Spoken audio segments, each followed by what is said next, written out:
नमस्कार, स्वागत है आपका अपने परिवार तीव्र शिक्षा में। भारतीय राज्य व्यवस्था के जो 500 प्रश्नों की सीरीज चल रही है, ये इसका चौथा पार्ट है। तो आज हम 161 से लगभग 240 प्रश्नों तक करेंगे, ठीक है। अगर आपने हमारे चैनल को सब्सक्राइब नहीं किया हो तो इसे सब्सक्राइब जरूर कर लें।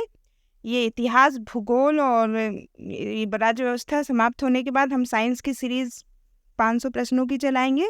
इसके बाद अर्थव्यवस्था की भी 300 प्रश्नों की सीरीज चलाएंगे। अगर आप इन प्रश्नों को देख के जाएंगे तो आप अपने एग्जाम में अच्छे मार्क्स जरूर प्राप्त करेंगे। तो हमारे चैनल पर बने रहिए और चैनल को सब्सक्राइब जरूर कर लीजिए। तो चलिए शुरू करते हैं। संविधान के किस अनुच्छेद में मौलिक कर्तव्यों की चर्चा की गई है? वो है अनुच्छेद 51A में। नेक्स्ट है, लोकसभा के सदस्यों को शपथ कौन दिलाता है? Pro tem speaker. नेक्स्ट है, राष्ट्रपति संविधान की किस अनुच्छेद के अंतर्गत लोकसभा को भंग कर सकता है? अनुच्छेद 85। ये लोग को याद नहीं रहता है, ये ध्यान रखिए कि राष्ट्रपति चाहे तो लोकसभा को भंग कर सकता है। किसके तहत? अनुच्छेद 85 के तहत। अनुच्छेद 85। आगे, राज्यसभा में द्विवार्षिक चुनाव की घोषणा कौन करता है? ठीक है, वो है द्विवार्षिक है। द्विवार्षिक चुनाव की घोषणा निर्वाचन आयोग करता है।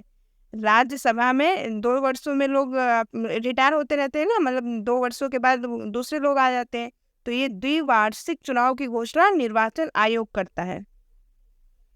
नेक्स्ट है, किस मंत्री के विरुद्ध अविश्वास प्रस्ताव पारित हो जाने की स्थिति में क्या होगा? अगर किसी मंत्री के विरुद्ध मतलब अविश्वास पत्र पारित हो जाता है तो पूरे मंत्री परिषद को त्याग पत्र देना होता है, ठीक है।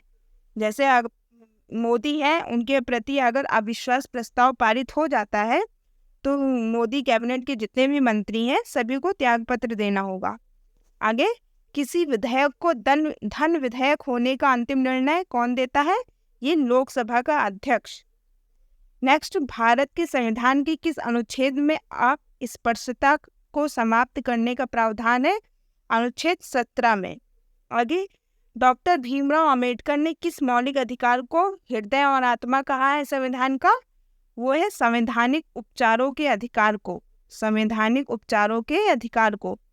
संविधान की किस अनुसूची में दल परिवर्तन के आधार पर अयोग्यता के बारे में उपबंध है? तो दल बदल है जो है वो 10वीं अनुसूची में है।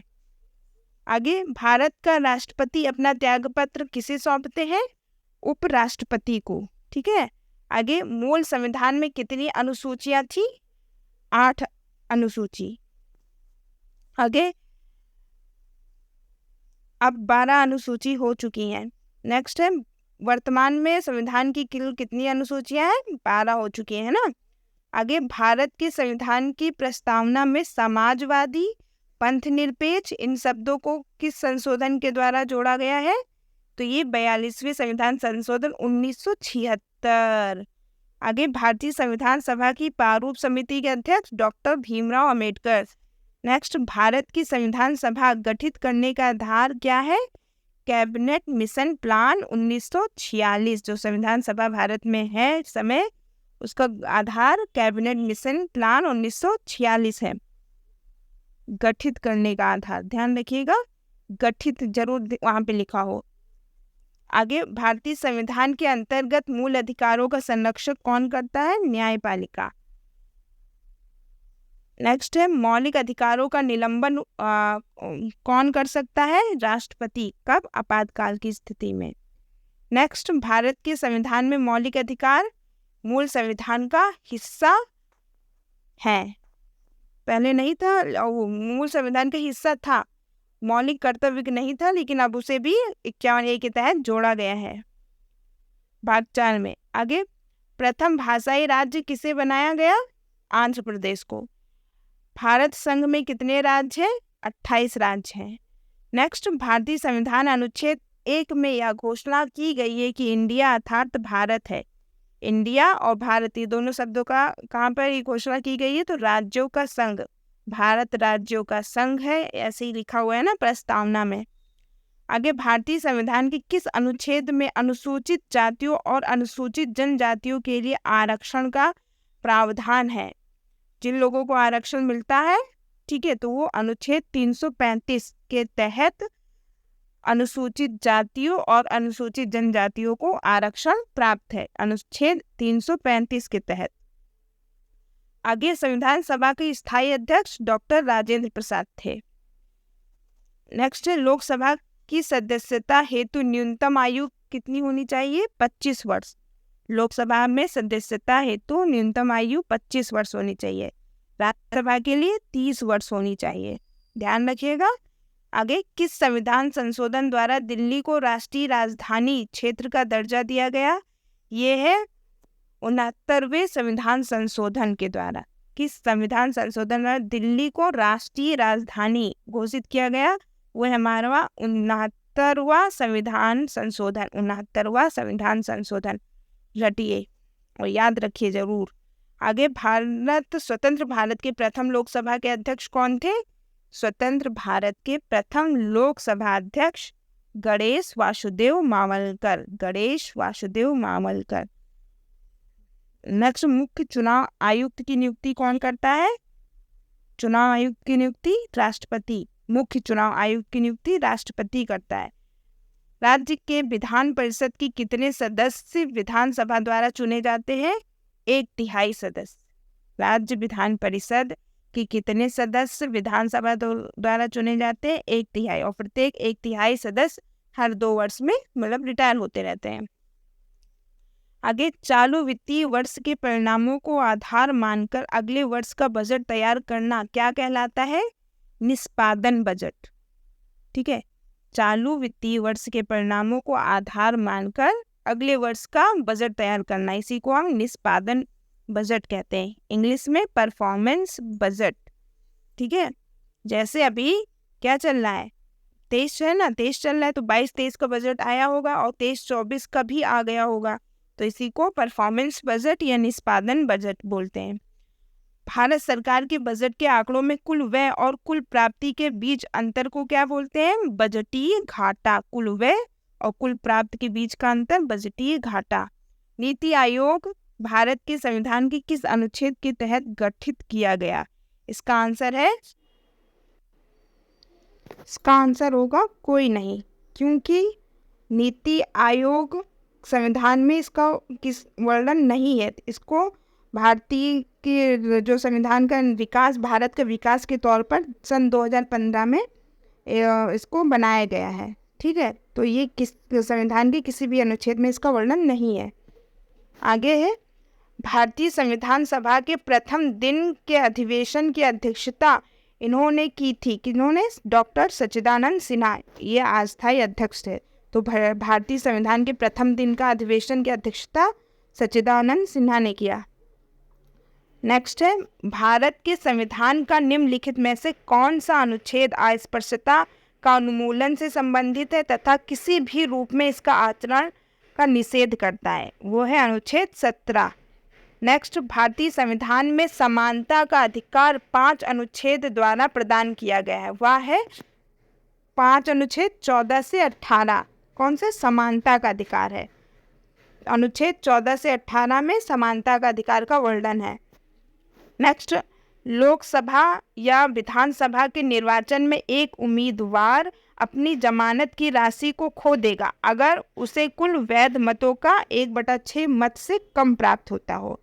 ठीक है, अगर वो लोकसभा का सदस्य बनना चाहता है और वो निर्वाचक में खड़ा है, तो अगर उसका 1/6 मत से भी कम हो, ठीक है, तो वो अपना मतलब अगर 10 लोग वोटिंग में खड़े हैं तो अगर उसका 6ठा हिस्सा यानी 6 वोट तो उसे मिलना चाहिए। उससे अगर कम मिलता है तो वो फिर लोकसभा का वो अपना अधिकार मतलब खो देगा। इसका मतलब वो अपनी जमानत भी खो देगा। कहते नहीं चुनाव हुआ, उनकी तो जमानत ही जब्त हो गई। कई बार आप लोगों ने सुना होगा। तो ये लोकसभा में अगर 1/6 से कम मत प्राप्त होते हैं तो अपना जमानत खो देता है। आगे, वित्त बिल के लिए किसकी पूर्व स्वीकृति आवश्यक है? वो भारत के राष्ट्रपति के। नेक्स्ट, भारत के राष्ट्रपति की मर्जी तक निम्नलिखित में से कौन अपने पद पर रह सकता है? राज्यपाल। आगे, निम्नलिखित में से किसकी नियुक्ति भारत के राष्ट्रपति द्वारा नहीं होती? लोकसभा अध्यक्ष की नियुक्ति नहीं होती। और लगभग सारे ऊंचे पदों की नियुक्ति राष्ट्रपति करता है, लेकिन लोकसभा के अध्यक्ष की नियुक्ति नहीं। आगे, संविधान का कौन सा अंश भारत के नागरिकों को आर्थिक न्याय प्रदान करने का संकेत करता है? वो है राज्य का नीति निर्देशक तत्व। बहुत ही इंपॉर्टेंट प्रश्न है ये। आगे, निम्नलिखित में से किस वर्ष संविधान में मूल कर्तव्यों को स्थापित किया गया? इसमें सन पूछा गया है, तो 1976 मूल कर्तव्यों को 1976 में स्थापित किया गया। मूल कर्तव्य कहाँ से लिए गए हैं? रशिया से 1976 में इसको स्थापित किया गया, तो इसका सन याद रखिएगा 1976। आगे, मूल अधिकारों में संशोधन करने में कौन सक्षम है? संसद। नेक्स्ट है, संविधान के किस भाग में नीति निर्देशक तत्वों का उल्लेख किया गया है? चतुर्थ भाग में। आगे, निम्नलिखित में से कौन सी वह एक मूल आधारिका है जिससे भारतीय संविधान विकसित हुआ? तो भारतीय संविधान को बनाने का ये आधार क्या है? 1935 अधिनियम, भारत शासन अधिनियम 1935। इसी के आधार पर हमारा संविधान बना। ठीक है। आगे, भारत एक धर्मनिरपेक्ष राज्य है, इसका मतलब क्या है? इसका मतलब है किसी निश्चित धर्म का समर्थन नहीं करता, यानी भारत किसी भी धर्म का समर्थन नहीं करता है। इस ऐसे ही राज्य को धर्मनिरपेक्ष राज्य कहते हैं। नेक्स्ट है, लोकसभा तथा राज्यसभा में गणपूर्ति की संख्या कितनी है? तो कुल सदस्यों की संख्या का 1/10 भाग। ठीक है। नेक्स्ट, राज्यसभा के सदस्यों का कार्यकाल कितना है? 6 वर्ष। नेक्स्ट है, राज्यसभा के चुनाव हेतु आयु निम्नलिखित में से कितनी होनी चाहिए? कम से कम 30 वर्ष होनी चाहिए, 30 वर्ष से कम नहीं होनी चाहिए। आगे, लोकसभा में आंग्ल भारतीय समुदाय 2 सदस्यों को मनोनीत करने की शक्ति किसके पास है? ये भारत के राष्ट्रपति के पास थी। ठीक है, लेकिन अब इसको हटा दिया गया है। नेक्स्ट है, लेकिन इसका अभी संशोधन नहीं किया गया है, तो अगर ये क्वेश्चन वैसे आएगा नहीं आएगा तो आप लोग ऑप्शन के हिसाब से देख लीजिएगा। आगे, राष्ट्रपति आंग्ल भारतीय समुदाय के कितने प्रतिनिधियों को लोकसभा में मनोनीत करता है?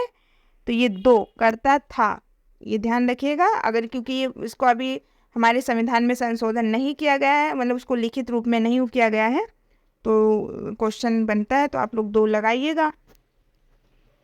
आगे है, निम्नलिखित में से कौन सदन का सदस्य हुए बिना इसके अध्यक्ष के रूप में कार्य कर सकता है? वो है भारत का उपराष्ट्रपति। अगर उस सदन का सदस्य नहीं है तो भी अध्यक्ष के रूप में कार्य कर सकता है, वो भारत का उपराष्ट्रपति है। इंपॉर्टेंट प्रश्न है। आगे, उपराष्ट्रपति का चुनाव करने वाली निर्वाचन संस्था के सदस्य कौन होते हैं? तो उपराष्ट्रपति को कौन चुनता है? लोकसभा के सदस्य, राज्यसभा के सदस्य, ये दोनों सदस्य। ठीक है। आगे, भारत के प्रथम उपराष्ट्रपति कौन थे? Doctor S Radhakrishnan.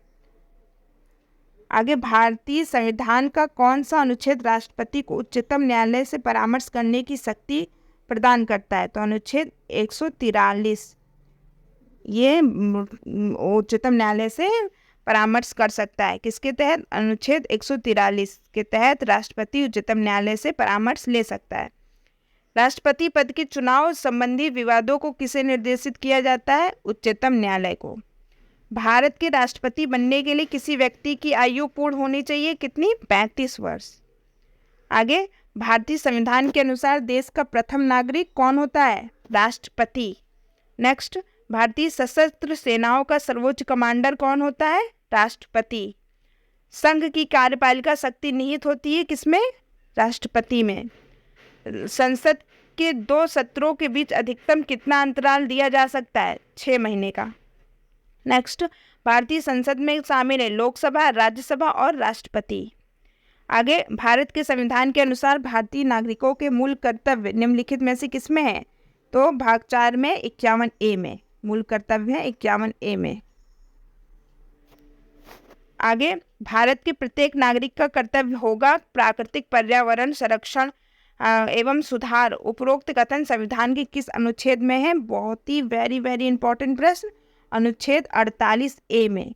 ठीक है, कि पर्यावरण का संरक्षण सुधार ये सब किस अनुच्छेद में है? अनुच्छेद 48A में।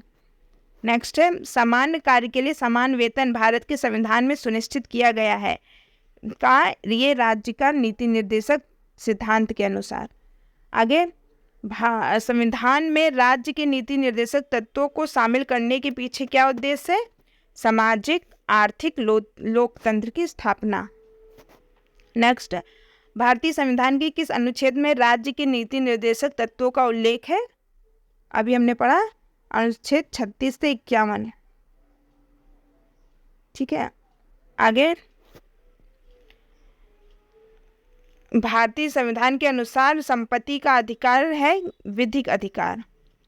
नेक्स्ट है, स्वतंत्रता का अधिकार संविधान के किस अनुच्छेदों में वर्णित है? तो स्वतंत्रता का अधिकार अनुच्छेद 19 से 22। स्वतंत्रता का अधिकार 19 से 22 तक वर्णित है। ठीक है,